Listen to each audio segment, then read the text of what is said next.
All right. Thank you very much. Thank you, Ignacio. Thank you, Felipe, for the kind introduction. And thank you, Christopher, for the technical support. And I hope it's a premiere. I will show our video in a minute. But this is the title of my talk, Refiguring Landscapes, Designing Subjects, Colonial Psychiatry. That sounds evil, and that is probably what it was. Villagization and resistance in Kenya. Now I hope this works, and you see a video, me and my colleague Makao Kitata driving through central Kenya, and you see tea and barely anything but tea. And you could continue for this for hours. The fertile plateaus of central Kenya, which are the traditional homeland of the Kikuyu communities, were grabbed and colonized by the British from the late 19th century onwards. The establishment of a plantation economy from the 1920s onwards led to the seizure of the homeland of more than 1 million people. Brutal resettlement and forced refiguration of the land was aimed at the destruction of the livelihood of rural small-scale farming communities through colonial spatial planning. Thus, the spatial redesign became a weapon of colonialism, pursuing an old utopian dream, namely the planned reorganization of societies by redesigning their spatial order. This instrumental use of space was also attempted to redesigning subjects that can be spatially concentrated, socially controlled, and politically governed. Despite their devastating and deadly effects, these planning utopias have eventually always failed. This is because of what, for instance, Hannah Arendt says when she said that these utopias not only failed, quote, because of external circumstances, but because of the fact that social relations between acting subjects, and I would add spatially acting subjects, can never be completely controlled by technical or rational planning. Central Kenya became the epitome of what Anat Singh calls modular simplification, a schematized landscape devoted to rationalization, standardization, optimized for capitalist production of cash crops, in this case, particular tea, optimized for production of cash crops. It eliminates the social complexity, and one could add the ecological messiness that has been there in the first place. These modular simplifications are a central characteristic of a high modernist utopian planning described by James Scott, for instance. And James Scott, the central concept of James Scott is legibility. So the abstraction, the readability of landscape, the modularization as well. And this visual sorry, component of this administrative abstractions in Scott's work is far from being only a design ornament or mere aesthetics. In fact, instead, the modularly simplified landscapes are crucial features to reduce complexity and to provide the state apparatus with the tools necessary to govern subjects. Modular simplification and legibility are therefore not only economic means, but also crucial modes of governing subjects in modernity. But what happened then? The land expropriations in the fertile hearts of Kenya and the establishment of the so-called White Highlands, however, also fueled the resistance against the colonial land grabbing from the 1940s onward. The Mau Mau independence movement emerged, and here you can see a timescale, and I will talk about this in a minute. Land expropriation became a central political factor, as especially the Kikuyu ethnic communities, not only the Kikuyu, also others, but especially the Kikuyu communities, were a driving factor in the Mau Mau movement exactly because of the fact that they have been affected the most from the land grabbing. They became a driving force behind the independence movement. Instead of concentrated and controllable subjects, British land theft had also produced a landless class of a proto-urban and rural proletariat that was sufficiently urbanized to be organized politically. Between 1947 and 1952, the Mau Mau sabotage actions brought the plantation economy to a virtual standstill. The British reaction was to declare a state of emergency from 1952. Regaining control over the colonial subjects was envisaged through the establishment of over 800 so-called emergency villages. Effectively, this was included in a network of detention camps that have been there before, but now they extended, so to say, the attempt to centralize and to control the local population by a full-scale forced resettlement of more than 1 million people through these so-called emergency villages. These emergency villages were suggested by J.C. Carothers, psychiatrist, and he became famous with the report. He was asked what to do with the Mau Mau, and then he drafted this report, The Psychology of Mau Mau, making wild claims you will hear about in a minute. This violent process of concentration, also known as villagization, was proposed and also legitimized in a report by the British colonial psychiatrist John Carothers in his report, The Psychology of Mau Mau. Carothers and the school of ethno-psychiatry, or also known, or as they refer to themselves, colonial psychiatry, assumed that the resistance of Mau Mau against the colonial power was to be found in their alleged psychopathologies. Loaded with the worst racist cliches about the nature of an alleged African mind, Carothers saw a decisive reason for the uprising in the supposed troubled psychology of the Mau Mau and their supposed forest mentality. And it goes on and on and on for ages with exactly these racist assumptions about how the Kikuyu are. And forest mentality, troubled psychology, and all these things would incline them to conspiracy and rebellion. Rather than a political explanation of the Kikuyu uprising, Carothers pathologized the rebellion of the Kikuyu.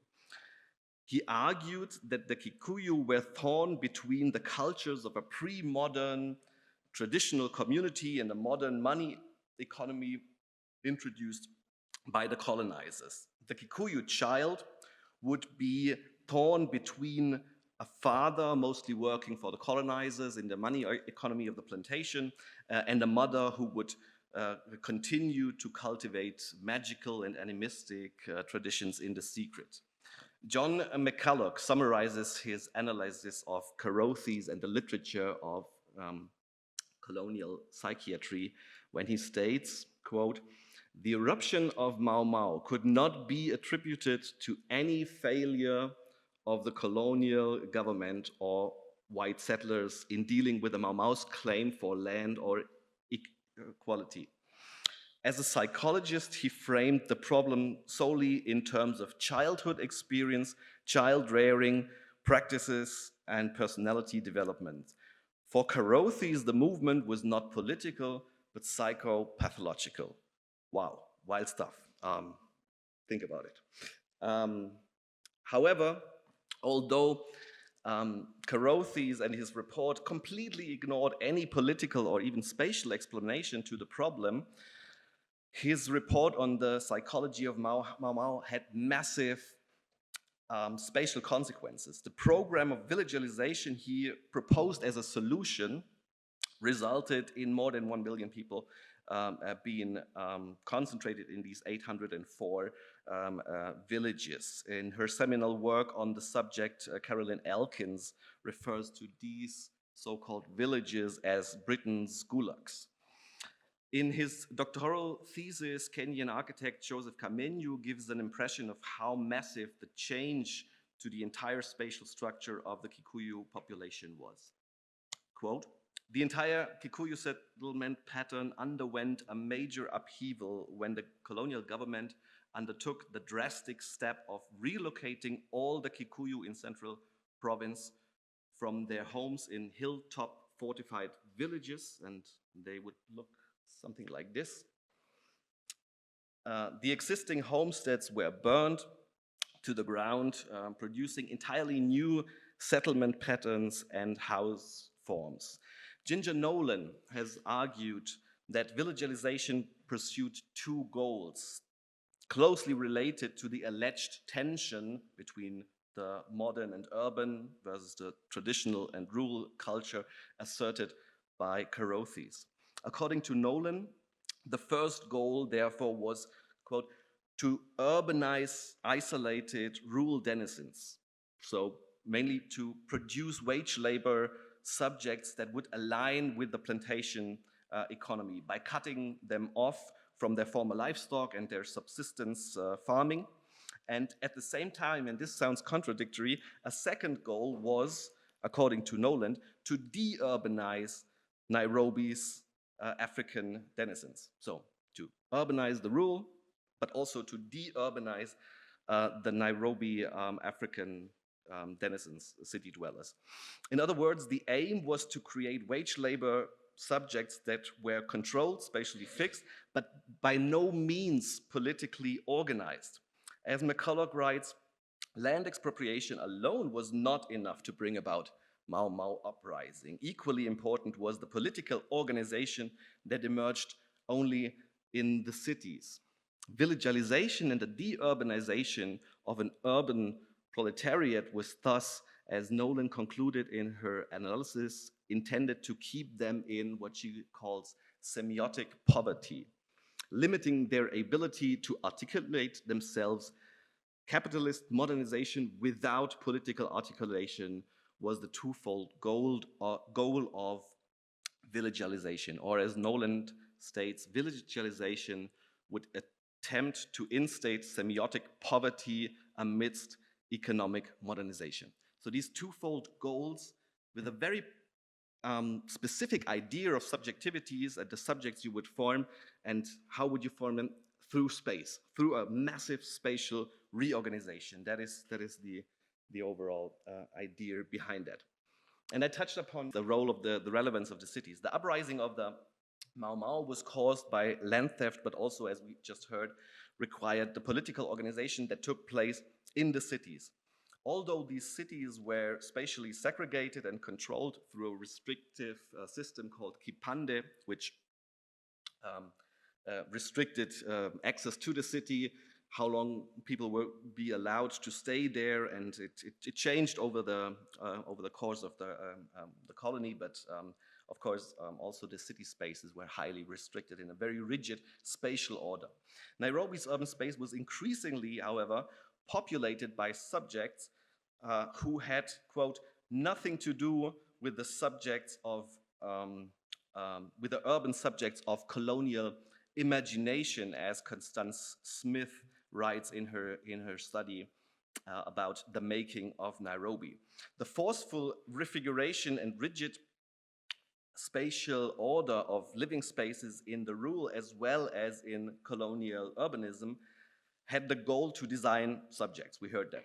However, like with the Mau Mau, it often brought about precisely the opposite of what it initially intended. And what you could see here is just some plans of Nairobi neighborhoods, most of them in East Nairobi, not all of them of colonial structures, but what you see in black is, for instance, here in the quarter of Kaloleni or Makongeni, these are colonial structures in black that have been appropriated, and you see how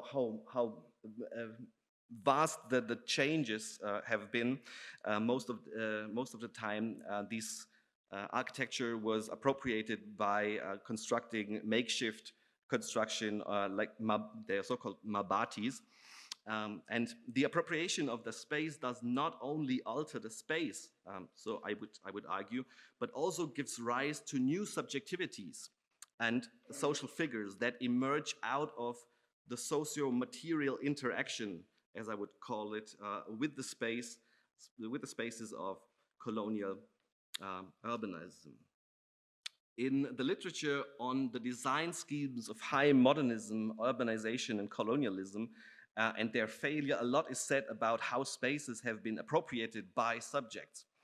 However, relatively little is said about how these socio-material interactions have altered the subjects themselves and how these spatial interactions gave rise to new social figures. As Louise White makes clear in her study of about urban prostitution in colonial Nairobi, this was also made possible by the spaces that colonialism or colonial urbanism had designed, but whose social life it never understood nor could control. As I have shown with my colleague Makau Kitata, in the neighborhoods of Makongeni and Kaloleni, Makongeni you can see on the top, Kaloleni at the bottom, the spatial layout of the colonial housing schemes allowed the population of Kaloleni to densify their backyards. You can see the structure of the houses and the way it is arranged allowed for these backyards, which allowed the inhabitants to build their makeshift structures in the back and rent it out. So their interactions with the space also brought them into a new position. In interaction with the space of colonial urbanism, subjects not only alter space, but also reach new subject positions such as landlords and become quasi-owners. Despite the title deeds and the property rights of in both of these neighborhoods are highly contested. Nobody who's building these makeshift architectures does really own the land and the space, but this spatial layout, you can see at the bottom, allows for a much different interaction with the space and also gives rise to another subject position, that I would say. So I've hoped to show that colonial spatial planning, as devastating and deadly it was, should not only be thought of as an instrument to design landscape, cities, and subjects. The colonial design scheme do not only fail, but they become the fundament of new subjectivities. By paraphrasing Anat Singh, the modular simplification also brought about of something what we could call a feral forms of subjectivation. Instead of plantation workers, the land expropriation brought about resistant fighters. Instead of segregated urban workers, colonial urbanism has equally produced political organization as well as new social figures, never intended and having nothing to do with the subjects of colonial imagination. Instead of the semiotic poverty that villagization was intended to produce, it brought about political resistance that eventually led into independence. In opposing the colonial high modernist design, subjects, however, not only alter the spaces they are forced to inhabit, but equally redesign themselves. And I've hoped to have shown that we maybe should not get too enthusiastic when talking about design, as it always has so to say, a dark side, as it has a dark side in the desire of social engineering, deeply rooted in modernity, but also in spatial planning of the present, question mark, provocative question mark maybe, I don't know. And the second reason not to get too enthusiastic maybe about design, a more hopeful one, namely the fact that design can maybe structure human interactions, but, and this is the hope, it can never fully determine them. Thank you very much.